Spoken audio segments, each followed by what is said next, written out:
Bismillahirrahmanirrahim. Alhamdulillahirabbil alamin wassalatu wassalamu ala al-mab'uts rahmatan lil alamin nabiyina Muhammad wa ala alihi wa sahbihi wa man tabi'ahum bi ihsan ila yaumiddin, amma ba'd.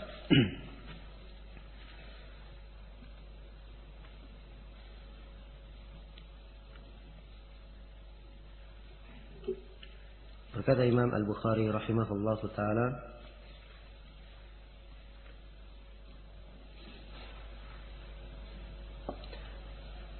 bab man qa'ada haitsu yantahi bihi al-majlis.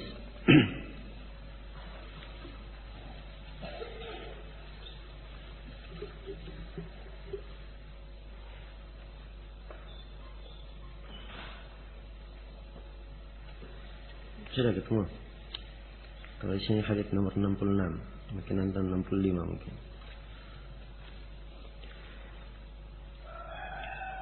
Bab man qa'ada haitsu yantahi bihil majlis wa man ra'a furjatan fil halqati fajalasa fiha. Kata beliau, bab siapa yang duduk di tempat yang majelis berhenti di situ, dan siapa yang melihat tempat yang kosong di halqah lalu ia duduk di tempat tersebut. Nah, bab ini berkaitan dengan adab at-talib, ketika seorang penuntut ilmu, dan bagaimana harusnya ia, apa yang harus dia lakukan ketika ia berada di majelis ilmu atau mendatangi halaqah-halaqah al-ilm. Baik, kata beliau rahimahullahu taala, haddatsana Ismail, menceritakan kepada kami Ismail. Pernah berlalu Ismail? Siapa kemarin? Ismail bin Abdullah al-Uwaisi. Kalau ini Ismail bin Abdullah lebih dikenal dengan panggilan Ismail ibnu Abi Uwais.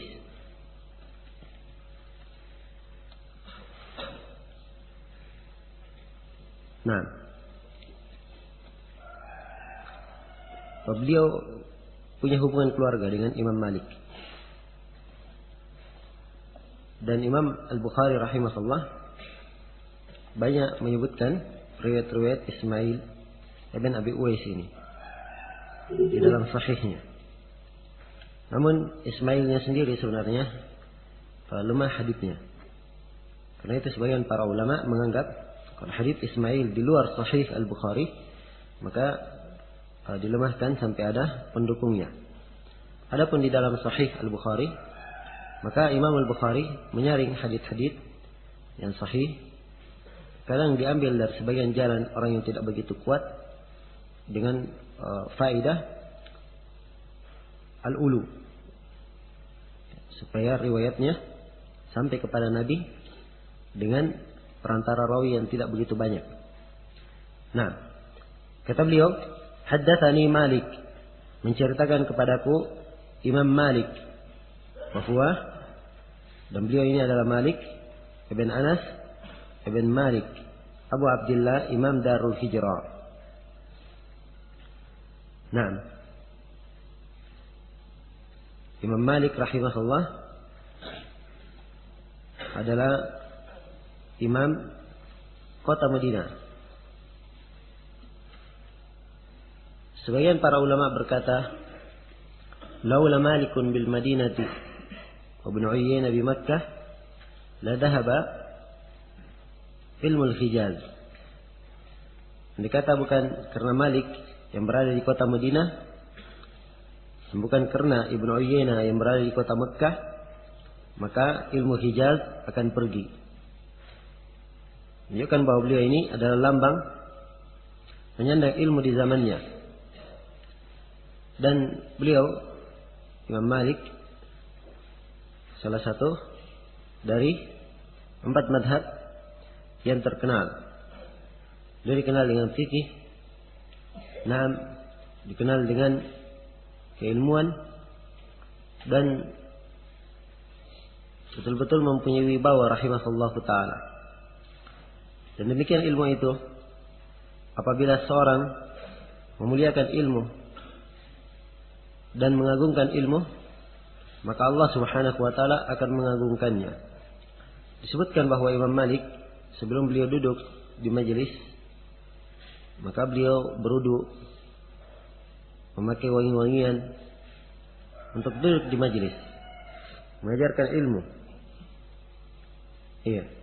Dan semua orang datang ke majelis beliau, tidak pandang bulu siapapun dia, apakah itu anak gubernur maupun yang lainnya, semuanya hadir ke majelis beliau.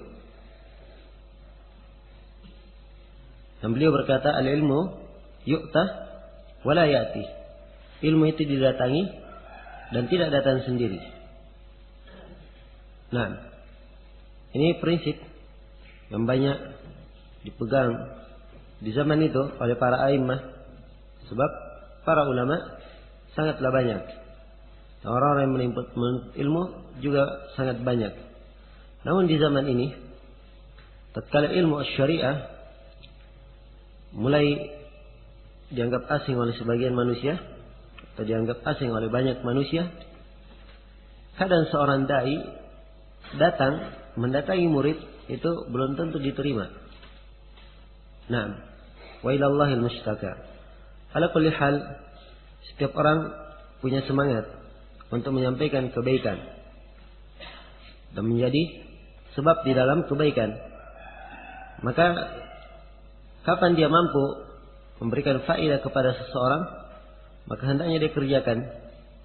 Dan Allah subhanahu wa ta'ala berfirman, wa ta'awanu 'alal birri wat taqwa. Tolong menolonglah engkau di dalam kebaikan dan ketakwaan.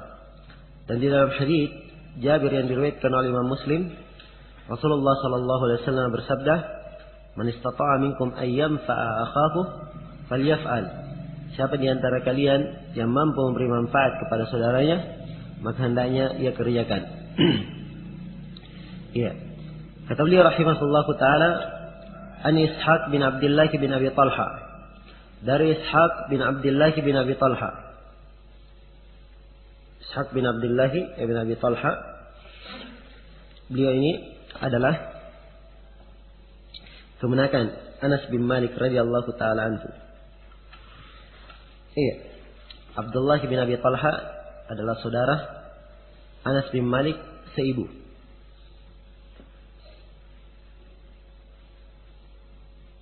Kisah beliau, kisah Abdullah bin Abi Talha ini masyhur dan disebut dalam riwayat As-Sahihain. Bagaimana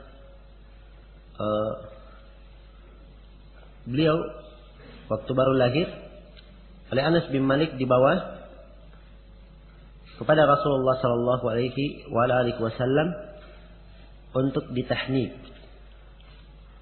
Ditahnik itu artinya dikunyakan untuknya korma, kemudian diletakkan di atas langit-langitnya atau ditempelkan ke langit-langitnya. Itu tahnik namanya. Nah, dan itu yang disyariatkan ketika bayi baru lahir. Sebelum memakan suatu apapun, sebelum minum air susu ibu, maka ditahnik dengan korma. Iya. Adapun mengadankan bayi yang baru lahir dan adzan di telinga kanan, iqamah di telinga kiri, itu haditsnya adalah hadits yang lemah. Baik. Jadi setelah Abdullah ini lahir, dibawa oleh Anas kepada Rasulullah sallallahu alaihi wasallam, maka beliau mentahniknya. Kemudian beliau mendoakan kebaikan untuknya.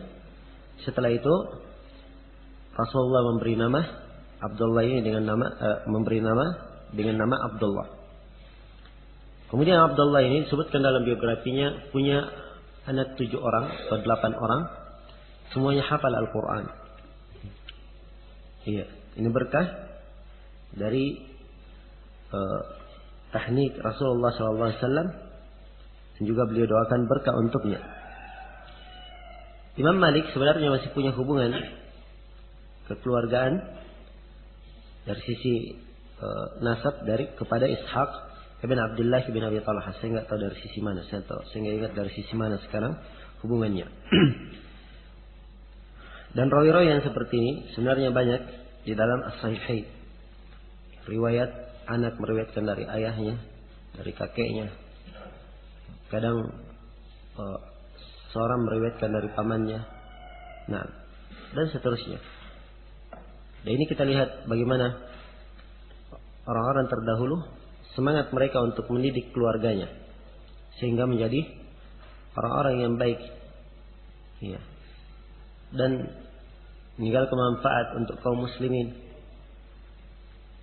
Maka setiap muslim hendaknya berusaha untuk menjadikan keturunannya, karib kerabatnya sebagai orang-orang yang bermanfaat untuk Islam dan kaum muslimin. Wa andir ashiratakal aqrabin, dan berikanlah peringatan kepada keluargamu yang terdekat. Iya. Kemudian kata beliau rahimahullah, amna Aba Murrah maula Uqail bin Abi Talib. Sungguhnya Aba Murrah maula Aqil, ya, bukan Uqail ya. Aqil bin Abi Talib. Akhbarahu, mengabarkan kepadanya. An Abi Waqid al-Laythi, dari Abu Waqid al-Laythi. Abu Waqid al-Laythi dikatakan namanya adalah Al-Harith ibn Malik. Jadi mengatakan Al-Harith ibn Auf. Dan Al-Hafidz Ibn Hajar rahimahullahu taala menyebutkan bahwa di dalam Sahih Al-Bukhari Abu Waqid al-Laythi tidak memiliki hadits kecuali ini saja. Hadits yang kita akan baca. Nah, dan seluruh rawi-rawi dari awal sampai akhir semuanya rawi-rawi dari kota Madinah. Musalsal bil Madaniyin, semuanya orang-orang Madinah. Ya, faedah mengetahui hal tersebut dari sisi sanad. Beda antara silsilah rawinya misalnya mengambil dari Mekah meriwayatkan dari orang Madinah, atau dari Kufah meriwayatkan dari orang Mekah, atau meriwayatkan dari orang Madinah. Kapan ia makin dekat, maka jaminan tersambungnya sanad, si rawi mendengar dari gurunya kemungkinannya lebih banyak, jaminannya lebih kuat. Iya. Tapi begitu negeri jauh, maka kemungkinan mendengar juga kemungkinan tidak mendengar lebih banyak dan lebih kuat. Iya. Karena itu para ulama sering menjelaskan pada sebagian sanad ihtimam, ini memeriksa sanadnya dari mana, rawi-rawinya. Dan itu diantara perkara yang para ulama ahli hadits merasa ledat dengannya dan punya arti tersendiri di kalangan mereka. Iya. Kata beliau rahimahullahu taala, anna Rasulullah, kata Abu Waqid al-Laythi radhiyallahu taala anhu, anna Rasulullah sallallahu alaihi wasallam bainahu wa jalisun fil masjid. Sungguhnya Rasulullah sallallahu alaihi wasallam tatkala beliau duduk di masjid, wan nasu ma'ahu, dan manusia bersamanya. Id aqbala thalathatu nafarin, maka datanglah 3 orang. Fa aqbala ithnani ila Rasulillah sallallahu alaihi wasallam, maka keduanya pun mendatangi Rasulullah sallallahu alaihi wasallam. Wa dhahaba wahidun, dan seorang lagi pergi. Jadi 3 bersamaan, 3 orang datang. 2 orangnya terus bersama Nabi, yang satunya kembali. Qal, maka kata Abu Waqid, fa waqafa ala Rasulillah sallallahu alaihi wasallam. Keduanya pun berhenti di depan Rasulullah sallallahu alaihi wasallam, maksudnya di halaqah, berhenti. Amma ahaduhuma fara'a furjatan fil halqah fajalasa fiha. Adapun salah seorang dari keduanya, dia melihat celah tempat kosong di halqah, fajalasa fiha, ia pun duduk di tempat kosong tersebut. Wa ammal akharu fajalasa khalfahum. Adapun yang lainnya, maka dia duduk di belakang halqah. Iya. Wa amma tsalits, adapun yang ketiga, fa adbara dhahiba, ia telah beranjak pergi. Falamma faragha Rasulullah sallallahu alaihi wasallam qala, maka tatkala Rasulullah sallallahu alaihi wasallam selesai dari pembicaraan, beliau berkata, "Ala ukhbirukum 'anil nafari tsalatsah?" Inginkah kalian saya kabarkan tentang 3 orang? Yang maksudnya 3 orang yang berdatang. Amma ahaduhuma fa'awa ila Allah fa'awah. Adapun salah seorang dari keduanya dikatakan fa'awa ila Allah. Di dalam sebagian nuskha fa'awa ila Allah fa'awahu Allah ilaihi. Nah, adapun salah satu dari keduanya ia bersegera kepada Allah, maka Allah pun bersegera kepadanya.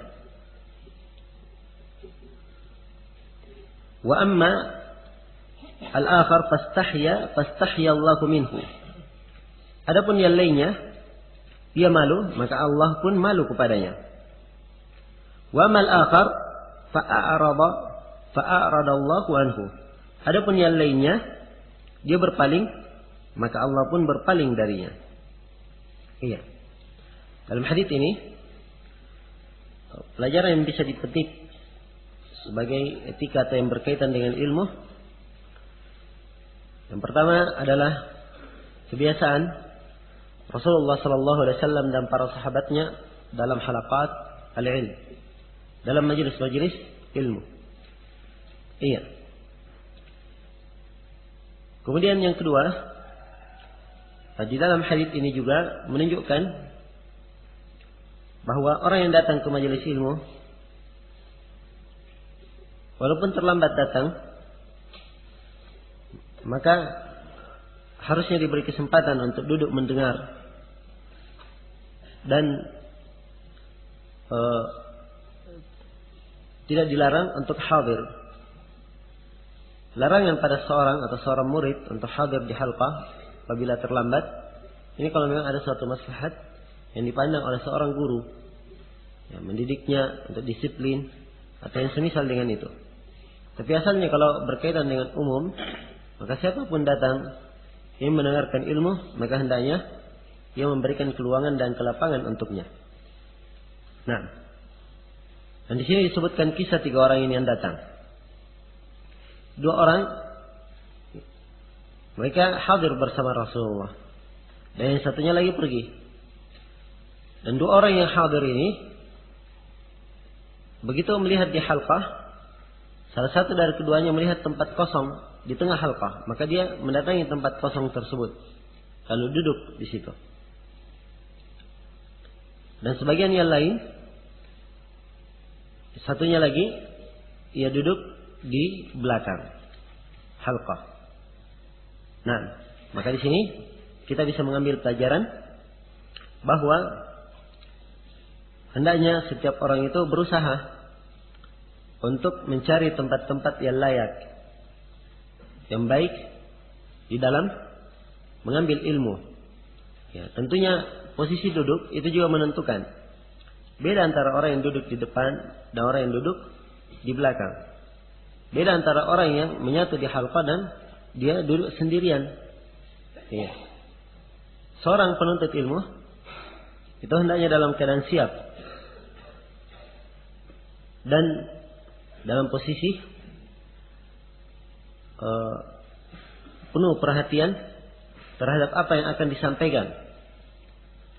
Dan ini telah diberi contoh oleh Jibril ketika ia datang kepada Rasulullah sallallahu alaihi wasallam dalam bentuk manusia, memberi contoh adab dan etika penuntut ilmu.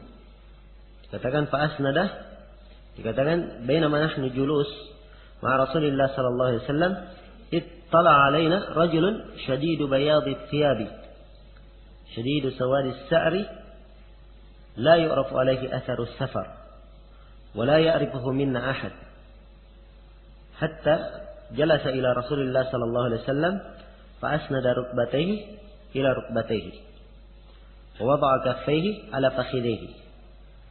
Dikatakan datang kepada Rasulullah sallallahu alaihi wasallam, atau tatkala kami duduk bersama Rasulullah, tiba-tiba muncul seorang lelaki sangat hitam rambutnya. Iya.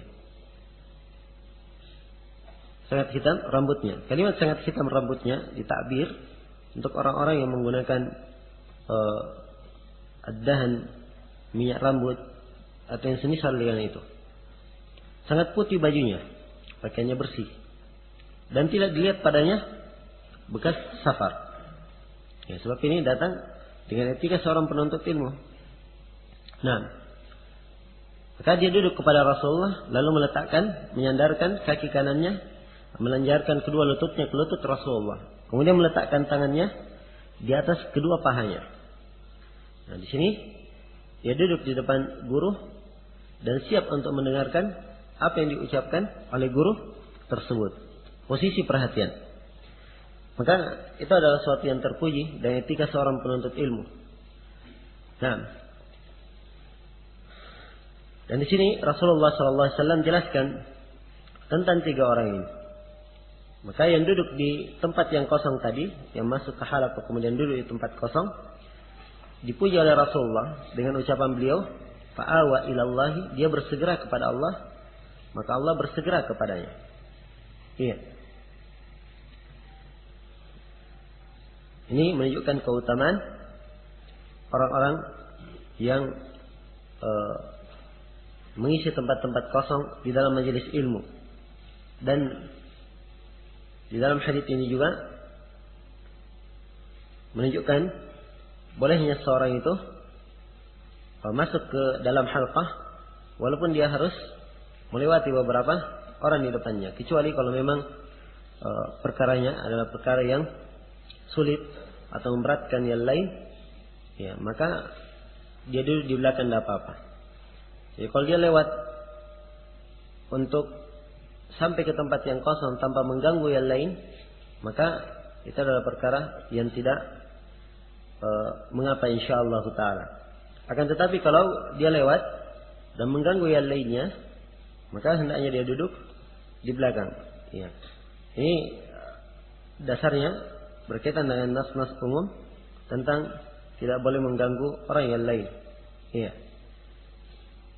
وَالَّذِينَ يُؤْذُونَ الْمُؤْمِنِينَ وَالْمُؤْمِنَاتِ بِغَيْرِ مَا اكْتَسَبُوا فَقَدِ احْتَمَلُوا بُهْتَانًا وَإِثْمًا مُبِينًا. Orang-orang yang mengganggu kaum mukminin dan mukminat tanpa dosa yang dia lakukan, sungguh dia telah menyandang suatu kedustaan dan dosa yang sangat besar. Dan ayat-ayat lain atau hadits-hadits lain yang menunjukkan tentang makna ini. Baik.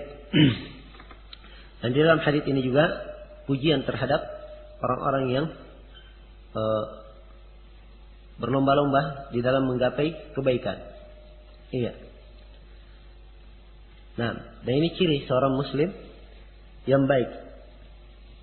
Dalam Al-Quran dikatakan perintah wasabiqu ila maghfiratin min rabbikum wa jannatin 'arduha as-samawati wal ard. Bersegeralah kalian kepada pengampunan dari Rabb kalian dan surga luasnya seperti luas langit dan bumi. Dan juga Allah Subhanahu wa taala memuji orang-orang yang beriman dalam firman-Nya, "Ulaika yusari'una fil khairati wa hum laha sabiqun." Mereka ini adalah orang-orang yang bersegera kepada kebaikan dan mereka yang paling terdahulu kepadanya. Nah, kemudian yang kedua, itu yang pertama tadi, yang kedua dia malu, maka Allah pun malu kepadanya. Di sini sifat yang pertama, dia bersegera kepada Allah, maka Allah bersegera padanya. Yang kedua, dia malu, maka Allah malu kepadanya. Yang ketiga, dia berpaling, maka Allah berpaling kepadanya. Nah, di sini penetapan sifat Allah malu di sini sifatnya hanya muqabalah. Ya. Bentuk muqabalah. Seperti sifat al-makr, wa makaru wa makar Allah. Mereka membuat makar, maka Allah pun memberi makar kepada mereka. Nah, dan ini tidak disifatkan untuk Allah dengan mutlak, tetapi disifatkan bil muqabalah. Iya. Walaupun sifat malu itu sendiri ditetapkan untuk Allah Subhanahu wa taala dengan nas yang lain. Adapun dengan nas ini penetapannya kurang jelas. Menetapkan sifat al-haya, sifat malu untuk Allah dengan nas ini. Ya, nas yang lain kita pakai dari ayat Al-Quran, innallaha la yastahi minal haqq. Nah, baik.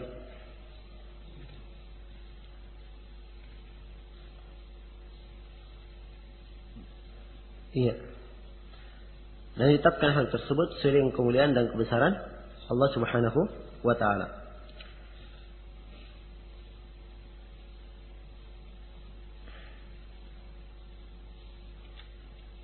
Nah, kemudian yang ketiga dikatakan wamal akharu fa'aradallahu anhu. Adapun yang lain dia berpaling maka Allah berpaling darinya.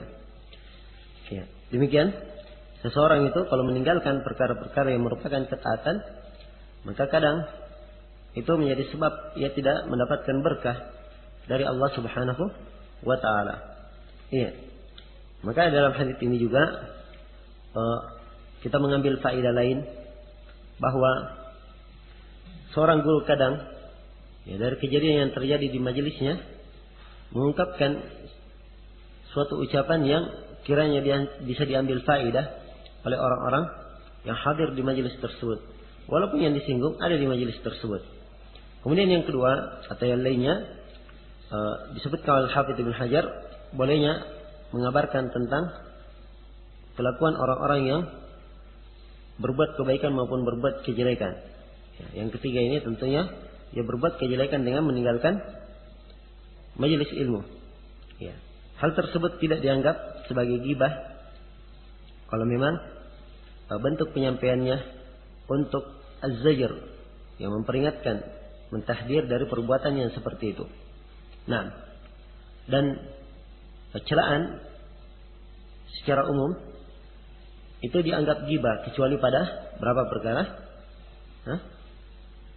Kecuali pada siapa yang tahu? Ada berapa jenis ghibah yang diperbolehkan? Nah, tersebut dalam 2 bait syair. Al-qadahu laysa bighibatin fi sittatin. Celaan yang bukan ghibah ada 6 perkara. Mutadallimun wa mu'arrifin wa muhajjiri. Ya. Wa mujahirin fisqan wa mustaftin wa man talaba al-i'anata fi izalati munkari. Celaan yang bukan ghibah ada pada 6 perkara. Yang pertama mutadallim, orang yang dizalimi. Boleh dia mengungkapkan kejelekan orang yang menzaliminya. Iya. Untuk supaya diketahui kezaliman tersebut atau dicarikan penyelesaian untuknya dan semisal dengan itu.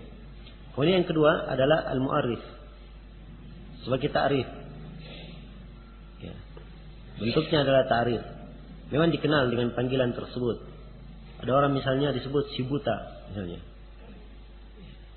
Itu bukan celaan, tapi dia dikenal dengan nama si buta. Atau sebagian perawi misalnya seperti Al-A'mash. Al-A'mash itu rabun matanya. Namanya Sulaiman bin Mihran. Dikenal dia dengan itu. Iya. Dan rawi Al-A'raj. Dan pincang. Cacatnya, tapi takrif. Dia memang dikenal dengan nama itu. Ya, Abdurrahman bin Hurmuz namanya. Dan lain-lainnya. Itu mu'arif. Kemudian yang ketiga adalah muhaddir, orang yang mentahdir dari perbuatan yang jelek. Kemudian yang keempat, mujahirin fisqan, orang yang terang-terangan melakukan kefasikan. Yang kelima, mustaftin, orang yang minta fatwa. Orang yang minta fatwa kadang menyebutkan permasalahannya dan kadang mengandung bentuk kejelekan atau menyebutkan kejelekan pada yang lainnya. Maka ini tidak apa-apa kalau memang ia meminta fatwa. Kemudian yang keenam, waman talabal i'anata fi izalati munkari. Orang yang minta bantuan untuk menghilangkan suatu kemungkaran. Iya. Baik. Kemudian dalam hadis ini juga menunjukkan tentang keutamaan mulazamah di halaqah ilmu, di halaqah dzikir dan duduk kepada seorang alim. Ya, sebagaimana yang dipujinya 2 orang di sini yang masuk di dalam halaqah tersebut dan orang yang tidak masuk dalamnya dicela oleh Rasulullah sallallahu alaihi wasallam. Iya. Baik. Jadi di dalam masuk duduk ke halaqah kadang seorang itu duduk di tempat yang kosong dan kadang dia duduk di tempat majelis tersebut berakhir atau duduk di paling belakang. Ya, sesuai dengan keadaan, sesuai dengan apa yang cocok baginya. Ya, wallahul musta'an. Baik, bab berikutnya kata beliau rahimahullahu taala, bab qaulin Nabi sallallahu alaihi wasallam. Bab ucapan Nabi sallallahu alaihi wasallam, rubba muballaghin au amin sami'. kadang-kadang orang yang disampaikan kepadanya ilmu, ia lebih paham daripada orang yang mendengar. Iya. Ini hadits atau judul bab ini diambil dari hadits yang akan disebut nanti oleh Imam Al-Bukhari. Dan dalam riwayat-riwayat lain disebutkan hadits yang semakna dengannya. Iya, nadharallahu imra'an sami'a maqalati fawa'aha faballaghaha kama sami'. Farubba hamilu fiqh laysa bifaqih. Wa rubba hamilu fiqhin ila man huwa afqahu minhu. Mudah-mudahan Allah mengindahkan wajah seorang yang mendengar suatu ucapan dariku, lalu dia memahaminya dan menghafalkannya. Kemudian dia menyampaikannya sebagaimana dia dengar. Kemudian kata Nabi, kadang-kadang ada orang yang membawa fikih dan dia bukan faqih. Dan kadang ada orang yang membawa fikih, dia bawa kepada orang yang lebih afqah darinya, lebih paham darinya. Maksudnya apa? Misalnya ada orang yang menghafal hadis, dia dengar hadis dari Rasulullah, dia hafal hadis tersebut. Iya. Hadis ini belum tentu dia pahami. Maka kadang yang menghafal hadis ini belum paham apa makna hadis tersebut.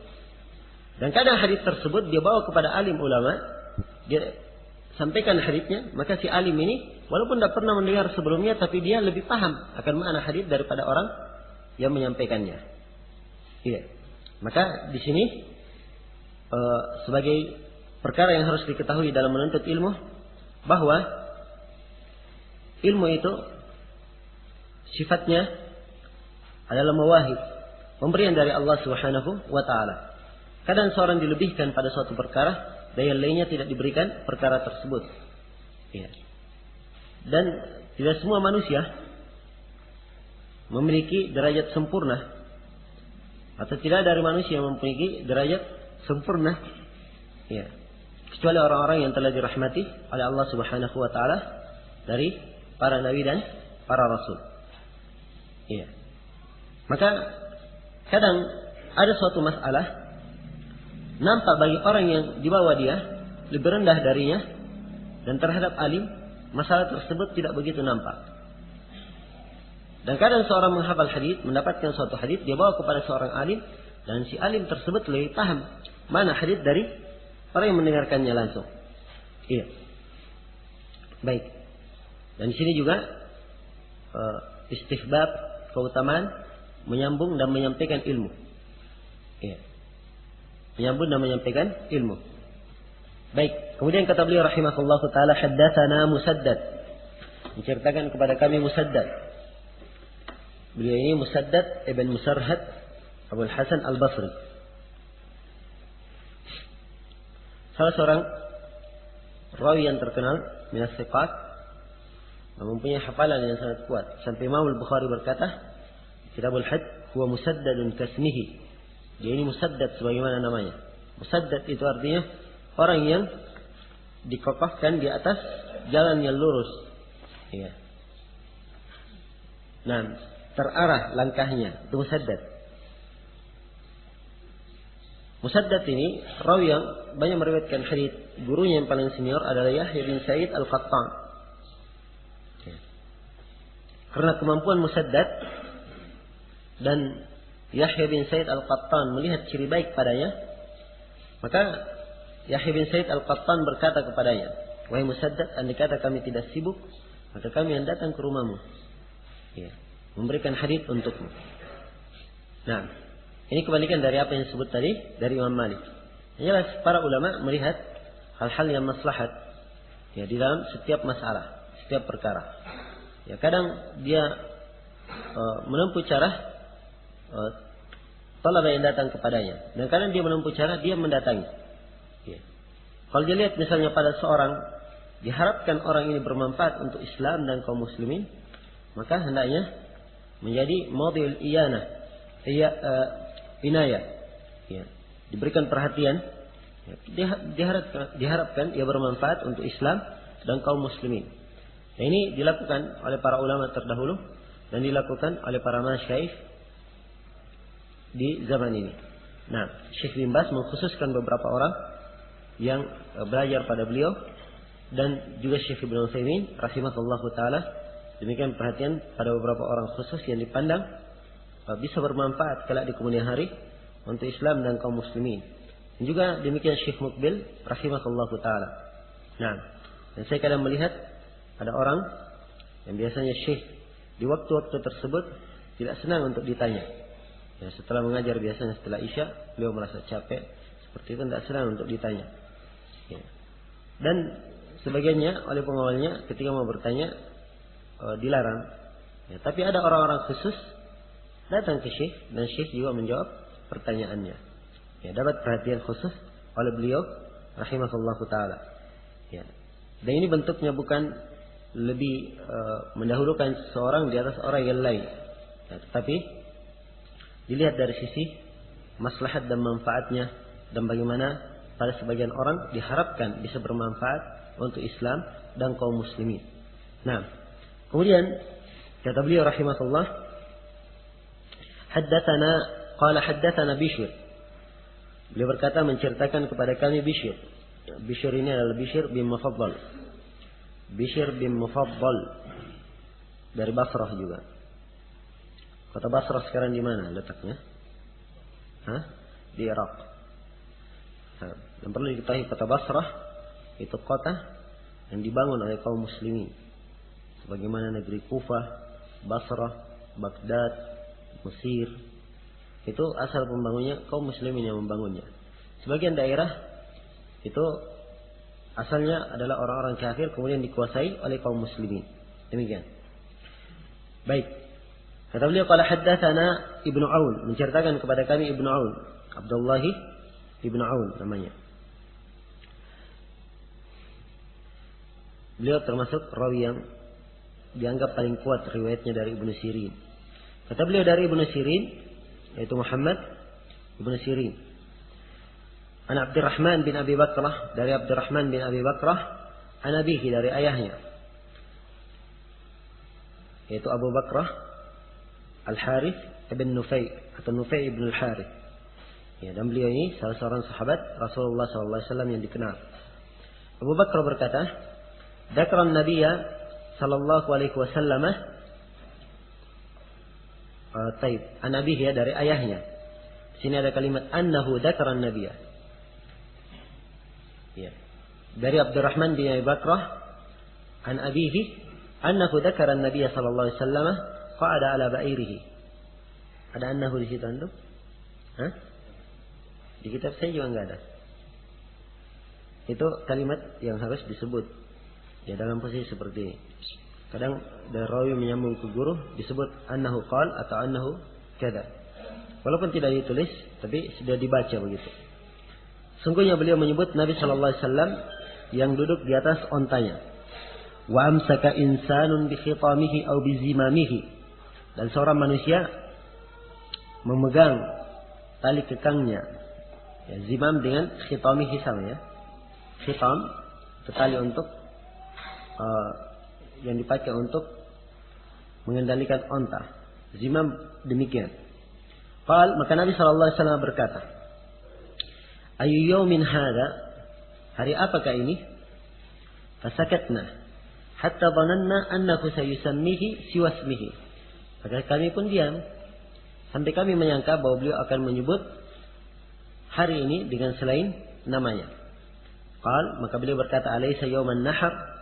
Bukankah ini adalah hari An-Nahr? Hari An-Nahr ya adalah hari menyembelih. Iya. Qulna bala, kami berkata benar ya Rasulullah. Qal fa ayyu syahrin hadza? Kemudian beliau berkata, bulan apakah ini? Fasakatna hatta dhananna annahu sayusammihi bighairi ismihi. Maka kami pun diam sampai kami menyangka bahwa beliau akan menamakannya dengan selain namanya. Faqala, maka beliau berkata, "Alaysa bi Dzulhijjah? Bukankah ini bulan Dzulhijjah?"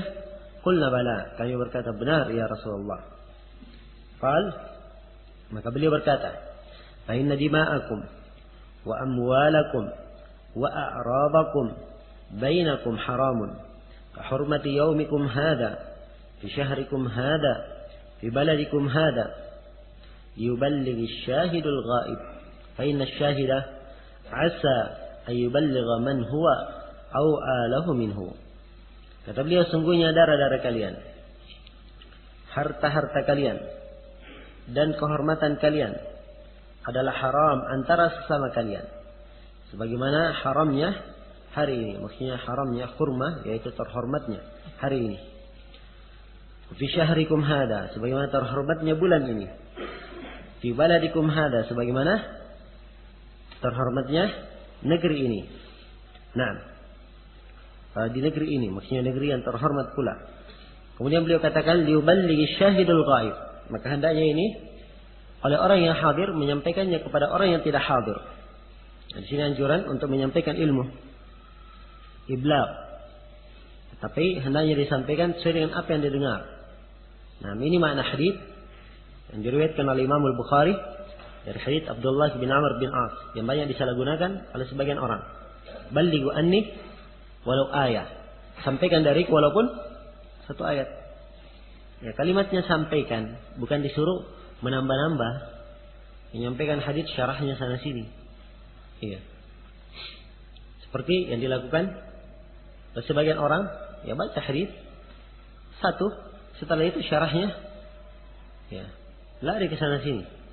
Nah, dan lebih lucu lagi di mimbar-mimbar Jumat, ya baca satu ayat, satu hadis, ya sudah.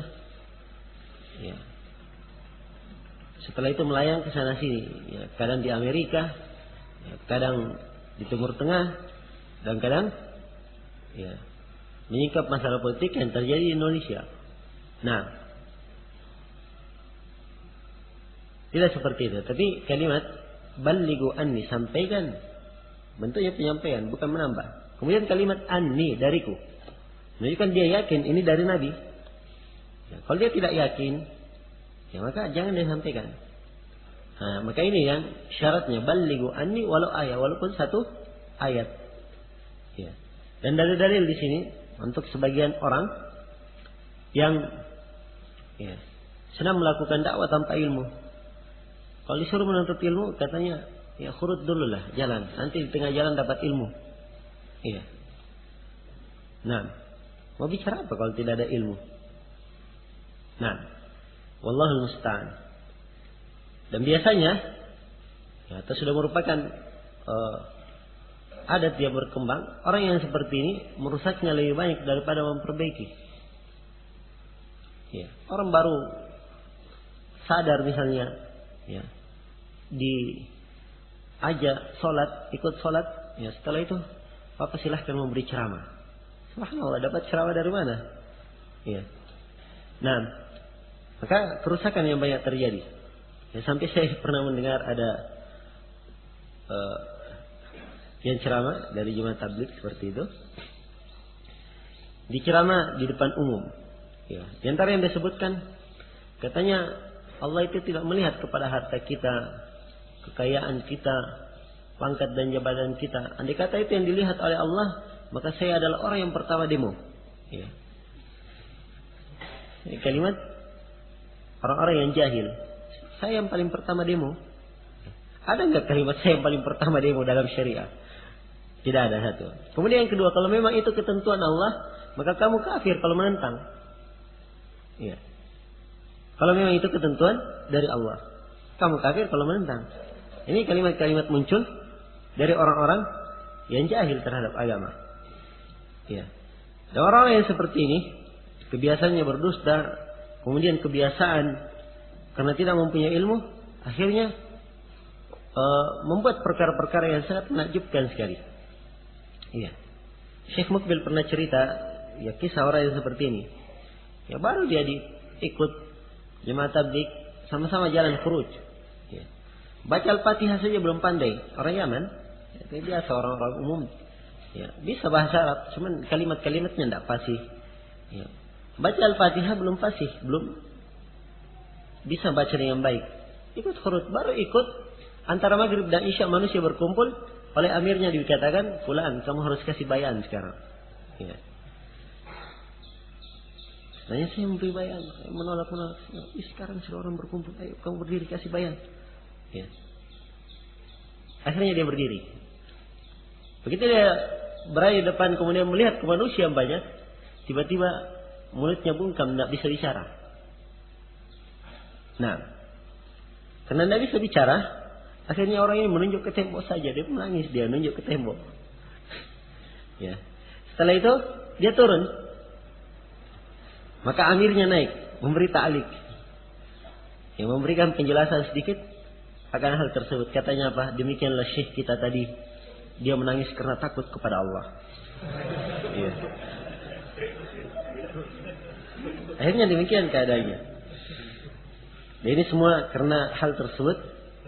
Ya, dakwanya dari asalnya tidak dibangun di atas ilmu.